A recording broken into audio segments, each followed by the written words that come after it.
Since the inception of the original Uomo from 2014, Valentino has given us 10 flankers, including the Born in Roma collection, and the one I'm about to share with you today, which is Born in Roma Green Stravaganza. Could they have given us a longer name? Joking aside, let's see if this one here is a stud or a dud 2024 release. Let's hop right into it. Welcome back to another video. Max Forti here. If you do love to make a great and lasting impression, you should know by now that smelling good is a great way to start. So today we're going to talk about a fragrance that perhaps can help you do that, which is the newest flanker, the 10th flanker to be exact, from the Valentino Uomo collection, most precisely the Valentino Uomo Born in Roma Green Stravaganza. Here it is. It's going to be a green juice with a black bottle. It's got the spikes. I love the texture of the bottle. It's got the color here, plastic cap. The sprayers are pretty good. So overall, a nice presentation, but you've seen one, you've seen them all. They all follow the same suit with different color schemes. This one in particular, black and green. The bottle is gradient, goes from darker to lighter, where you can see that green juice that I talked about. The time I'm shooting this video, this fragrance is not yet available in US. I had to actually source this from overseas. However, from what I've seen, this will be available in two sizes, 50 ml, that will retail for about $110, give or take, or the size up, double, 100 ml, that will retail for $128 USD. I am actually wearing this fragrance. I've spent about a week with it, and I'm actually gonna spray the tester strip here to remind myself of the introduction. So when you first spray this fragrance on, whether on the test strip or on your skin itself, it's gonna be very appealing, but also familiar. And I'm gonna get to the familiar part towards the end of this review when I tell you about what this reminds me or smells like. It's very familiar, and the actual scent profile reminds me of a very popular and famous fragrance. Let's just leave it at that for now. You're gonna get this it is a woody spicy fragrance, woody spicy aromatic. You're gonna have this very appealing, very inviting kind of a scent.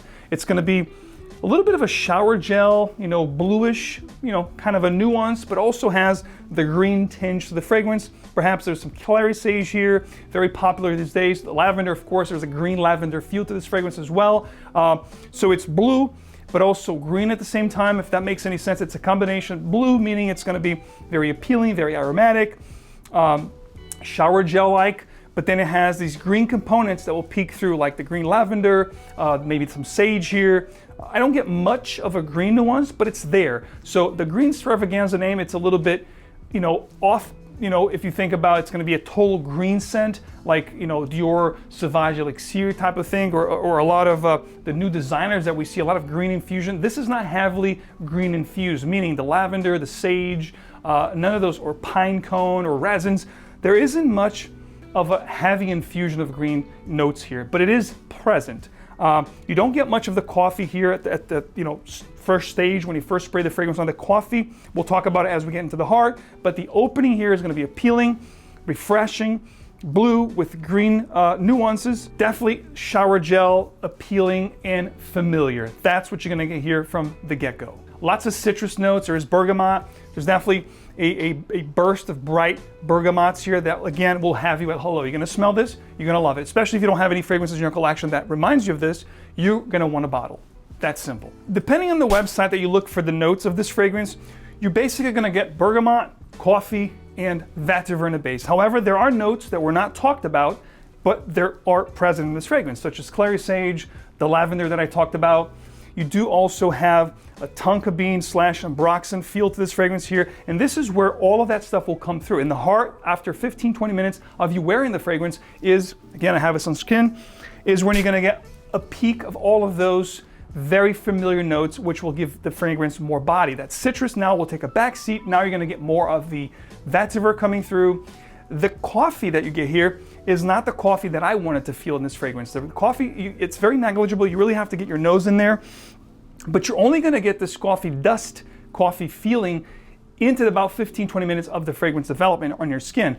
After that, that coffee is gonna be gone, and I'm gonna tell you what the dry down will be like, but this is where you get the coffee. After 15-20 minutes of this fragrance sitting on your skin, you're gonna get that slightly dusty coffee feel, which is quite nice, but I wish that coffee was more predominant. I wish they did more with this coffee note. However, they did not. That coffee after 15-20 minutes, after you start perceiving it, give it another 10-15 minutes, it will be gone, sadly, mixed up with the tonka, the ambroxan, making this trifecta or melange of notes to give you something different that we'll talk about towards the end of the actual dry down, or at the dry down phase, I should say. There is also a star anise note to this fragrance, hence the fact that it's a woody aromatic spicy scent, or woody spicy with aromatic tinges.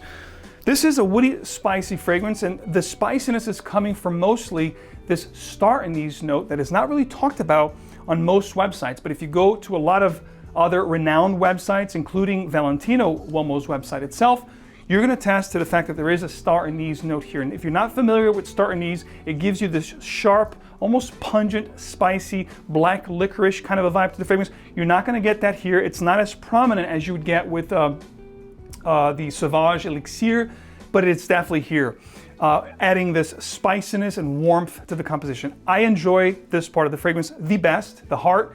And now as you get to the dry down, after 15, 20 minutes, after 30, 35 minutes of wearing the fragrance, now you're gonna get into the dry down. This is, where the fragrance gets boring, or rather generic. The dry down is a very familiar dry down. It's gonna be similar to a lot of what the designer world has to offer. There's a ton of fragrances out there that will have this exact dry down that I get with this fragrance. It becomes boring, generic. You have this woody aromatic kind of a dry down that's a little bit sweet, slightly blue with green nuances. I can think of at least a dozen designer fragrances that will dry down just like this one. It's an amalgam, a combination of different designers, which they put together to give this actual fragrance profile. You do have so much more that could have been done. The vetiver is present here, but in a very tamed manner. It just adds a little bit of a volume to the scent in a very green manner, but it's not very smoky at all. It's not very earthy at all. It is here just for support, to be honest with you. They could have done so much more with the vetiver / anise / coffee note. I would have loved to see more prominent or more creative way that they could have done with the coffee infusion in this fragrance. Perhaps this is an eau de toilette, by the way, concentration. Perhaps they will release an intense, extreme, or elixir version of this fragrance, which will perhaps have a better coffee note used. But this one here, the coffee very slightly, and the dry down, very boring, to be quite honest with you. So what does Valentino Uomo Born in Roma Green Stravaganza reminds me of? So this is basically, if you took the Valentino Uomo Born in Roma Intense from last year and you mixed it with Bleu de Chanel. Yes, that's correct. When I told you guys earlier in this review that this had a very familiar and famous feel to it, that's it. I get a very firm resemblance with Bleu de Chanel, whether it's the parfum or the EDP or the EDT, it doesn't matter. The fact of the matter is that this has a very Bleu de Chanel-esque vibe to it. So if you took Bleu de Chanel, blue, aromatic, inviting, great for compliment, and you infuse it with Valentino Born in Roma Intense, which is sweeter, ambroxan, tonka, that's what you get with this fragrance. The coffee, not really predominant here, sadly, sad to report. If they had done more with the coffee and the vetiver, perhaps a boozy note they could have added here, let's say Kahlua, which is a great coffee liqueur, this would have been a stellar release for 2024. So this to me is a very youthful scent. If you go to the Valentino website, which I'll actually link to this video, you can see a young person actually with a green shirt, holding this fragrance like they were spraying the fragrance on themselves. So this is a more youthful, playful kind of a scent, definitely for a younger person, 25 or under. However, anybody can rock this. If you do enjoy the scent profile, you try this, at a counter of a store, a general store, you're gonna enjoy it. There's not gonna be anything here they're gonna say, oh, this is too much this or too much that. It's not overly sweet. It's not overly bearing. The notes are done right. You can actually wear this all year round. This is very versatile. All seasons, 4 seasons for this, all occasions, dress up or dress down. This will get you smelling good. That's simple. What it did have going for it was the performance.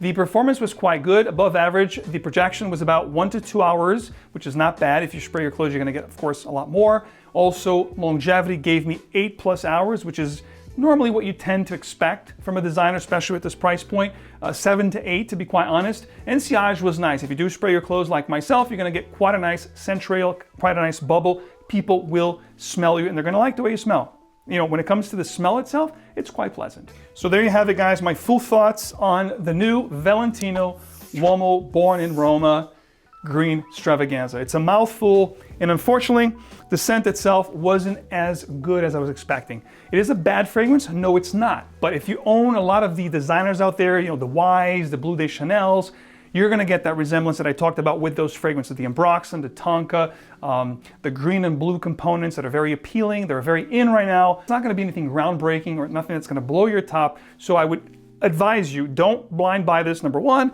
and don't get this overseas because you're going to pay a lot of money. Wait for this to hit discounters and then perhaps pick up a bottle. Or better yet, if you don't want to pull the trigger and get yourself a bottle, go to perfume.com, the partner of this channel, use code MAX12 and get yourself a decant, wear it, make sure you love it, and you might love it. And then you go ahead and you pick up a bottle at a discounter. I would not pay retail for this. Just saying. I hope you did enjoy this review. I'm your guy, keep you in the know when it comes to new releases, designers, indie, or niche, and all things fragrance. I like to keep you guys informed. And of course, if you guys enjoy the channel, don't forget to show your support by leaving a like, subscribing for more, and hitting the notification bell so you get these videos straight into your feed. And as always, I will see you right back here with another review or top video very soon. Take care. Bye.